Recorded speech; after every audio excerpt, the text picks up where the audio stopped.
आर्वीत माजी ग्रामपंचायत सदस्य विठ्ठल पाटलांच्या पाठपुराव्याला यश.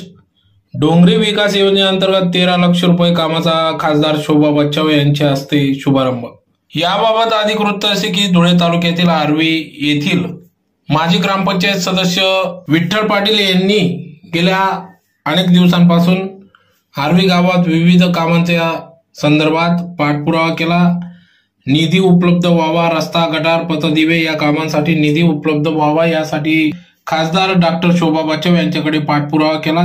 त्याची दखल घेत खासदार डॉक्टर शोभा बच्छाव यांनी विविध विकास कामांचा धडाका सुरू केला असून आर्वीत आज 13 लाख रुपये निधीतून डोंगरी विकास योजनेअंतर्गत 13 लाख रुपये उपलब्ध करून दिले.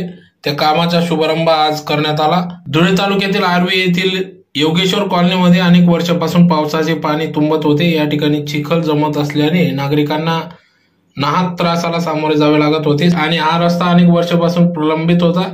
नवीन रस्ते काँक्रिटीकरण व्हावा असे परिसरातील रहिवाशांची आणि तेथून वाहतूक करणाऱ्या नागरिकांची मोठ्या प्रमाणात मागणी होती. तर या संदर्भात माजी ग्रामपंचायत सदस्य विठ्ठल पाटील यांनी खासदार डॉक्टर शोभा बच्छाव यांच्याकडे पाठपुरावा केला व मागणी केली. सदर बाब लक्षात घेता खासदार डॉक्टर शोभा बच्छाव यांनी लवकरात लवकर निधी उपलब्ध करून देईल असे आश्वासित केले होते. त्यानंतर या ठिकाणी आज निधी उपलब्ध करून दिला व त्याचं उद्घाटन देखील आज करण्यात आले. तर या प्रसंगी या ठिकाणी खासदार डॉक्टर शोभा बच्छाव यांच्यासह काँग्रेस पक्षाचे ज्येष्ठ नेते डॉक्टर दरबारसिंग गिरासे, माजी सरपंच नागेश आप्पा देवरे, अनिता विठ्ठल पाटील, गणेश गर्दे, भगवान आप्पा गर्दे, शिवसेनेचे जिल्हा प्रमुख अतुल सोनवणे, सुनील शिंदे, भरत बागले, सुभाष गायकवाड महाराज, भगवान आप्पा गर्दे, विनायक शेठ, विश्वास शिंदे, डॉक्टर दिनेश बच्छाव आदी सर्व पदाधिकाऱ्यांच्या उपस्थितीत या ठिकाणी उद्घाटन करण्यात आले.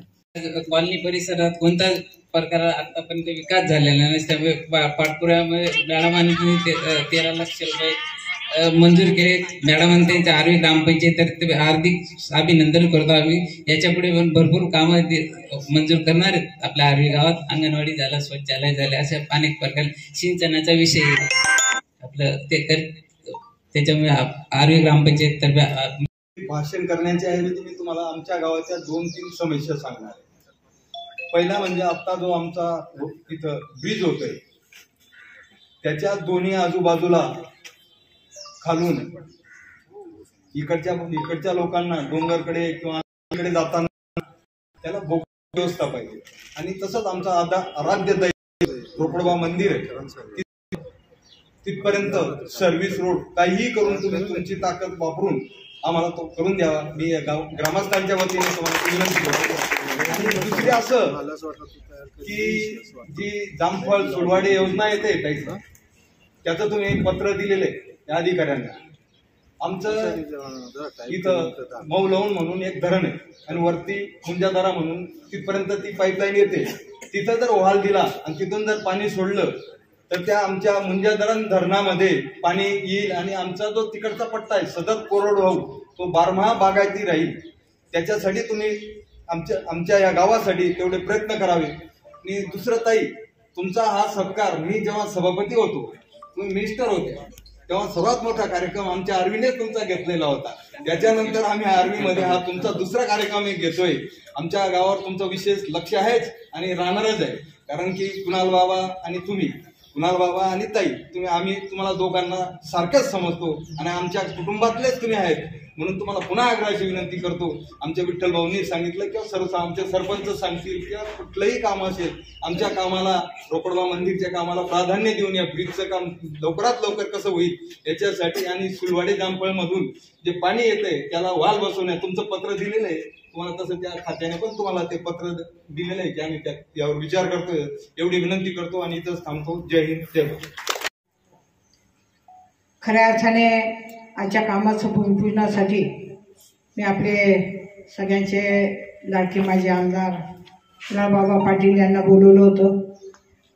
मी जसा परवाला फोन देखील केला, आता कालही फोन केला, परंतु मुंबई येथे पक्षांच्या मीटिंग असल्या कारणाने बाबा येऊ शकले नाही. परंतु बाबा म्हणे की पावसा आता सुरू झालेला आहे, त्याच्यामुळे कामं कुठलेही थांबवू नका, तुम्ही सगळ्यांच्या बरोबर त्या ठिकाणी भूमिपूजन करा. आणि त्यामुळे आज आपल्या डोंगरी विकास निधीच्या माध्यमातून आज 13 लाखाचा निधी आपल्याला उपलब्ध झालेला आहे। आणि हे जे काम आहे रस्त्यांचं हे अतिशय चांगल्या पद्धतीने आपण या ठिकाणी करून घ्या। मी कॉन्ट्रॅक्टरांना पण सांगेन की हे जे काम आहे हे दर्जेदार व्हायला पाहिजे। पुढील 10-15 वर्षामध्ये कुठलाही याला प्रॉब्लेम येता कामा नये। सन्माननीय या ठिकाणी भाऊसाहेब गर्दे इथे होते आणि दाजी साहेब आणि त्यांचं एकमेकांवरती खूप प्रेम होतं। आणि मी जेव्हा पालकमंत्री होते आम्ही प्रत्येक कामाला कार्यक्रमाला त्या ठिकाणी बरोबर जायचो। त्या काळामध्ये अक्कलपाडा धरण दाजी साहेबांच्या माध्यमातून भूमिपूजन आम्ही त्या ठिकाणी केलं। आणि आता अक्कलपाडा धरण जे आहे ते 65% भरत आहे आणि पूर्ण 100% क्षमतेने भरण्यासाठी 200 हेक्टर जागा अधिग्रहण करणं गरजेचं आहे। त्याचा पाठपुरावा देखील मी केंद्रामध्ये CR पाटील मंत्री आहेत त्यांच्याकडे केला। अधिवेशनामध्ये जलशक्तीच्या माध्यमातून हा प्रश्न उपस्थित केला आणि जलशक्ती मंत्री देखील त्या ठिकाणी म्हणाले की आपण हा जो 500 कोटी निधी याच्यासाठी लागणार आहे त्याच्यासाठी प्रयत्न करू। आणि परवाला मुंबई येथे कॅबिनेट ची मीटिंग होती तर मी गिरीश भाऊ महाजन यांना देखील सांगितलं की हा विषय त्याचप्रमाणे आपली तापी परियोजना ती लाईन देखील 40 वर्ष होऊन गेले, लिकेजेस वाढलेले, ती नव्याने टाकायची आहे। प्रकाशाबुराई योजना जी आहे सिंचनाच्या पाण्याचा प्रश्न आपल्या मतदारसंघामध्ये तो देखील मार्गी लावायचा आहे। आणि आत्ताच जे काही सांगितलं सोनवाडे जाफ योजनेच्या माध्यमातून आपल्याला जे आपण निवेदन दिलं होतं ते आपण अधिकाऱ्यांना दिलेलं आहे आणि आपण लवकरच मीटिंग घेऊ आणि आपण जो काही मुद्दा उपस्थित केलेला आहे तर त्याच्यात कसा मार्ग काढता येईल त्या विषयी आपण अधिकाऱ्यांना सांगू। त्याचप्रमाणे हायवेचे काही प्रश्न आपण उपस्थित केलेले आहेत, सर्व्हिस रोड आहे, त्याचप्रमाणे बोगदा करायचा विषय आहे, त्या संदर्भात देखील मला तुम्ही लेखी निवेदन द्या म्हणजे अधिकाऱ्यांना सांगून त्यांना देखील त्यांच्यावर मीटिंग घेऊन तो विषय आपल्याला मार्गी लावता येईल। इतर जी काही कामं आहे आपले सन्माननीय विठ्ठल पाटील साहेब यांचे अनेक निवेदनं प्राप्त झालेले आहेत, परंतु डोंगरी विकास निधीच्या माध्यमातून अंगणवाडी देखील मंजुरीच्या प्रतीक्षेत आहेत।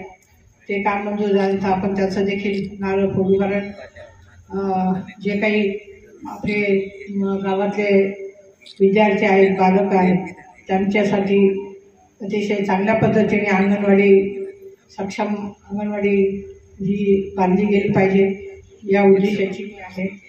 कारण जे बालक आहेत